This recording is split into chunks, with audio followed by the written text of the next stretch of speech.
Hello viewers, নতুন একটি ভিডিওতে আপনাদেরকে স্বাগতম। আমরা দৈনন্দিন জীবনের সকল ধরনের ভিডিও দিয়ে থাকি। আমরা সকলেই জানি শীতকাল মানে পিঠাপুলি। শীতকাল চলছে আর পিঠাপুলি খাবো না তা কি হয়?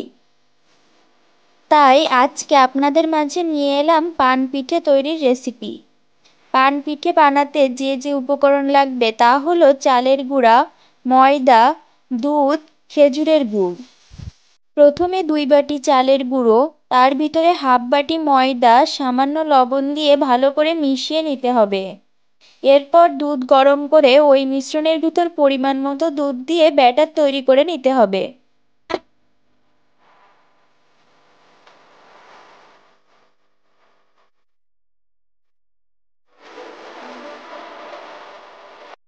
এবার একটি কড়াই নিয়ে চুলার ওপর বসিয়ে তার ভিতর সয়াবিন তেল দিয়ে মাঝারি আঁচে তেল গরম করে নিতে হবে।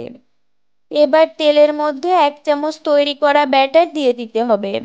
এরপর দেখুন কিভাবে বুড়ো তেলে পিঠাগুলো ফুলে উঠছে। তৈরি হয়ে গেল পান পিঠা।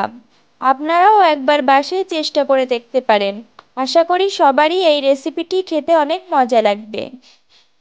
ভিডিওটি কেমন লাগলো কমেন্ট করে জানাতে ভুলবেন না। ভিডিওটি যদি ভালো লেগে থাকে তাহলে লাইক, শেয়ার এবং সাবস্ক্রাইব করে পাশে থাকবেন।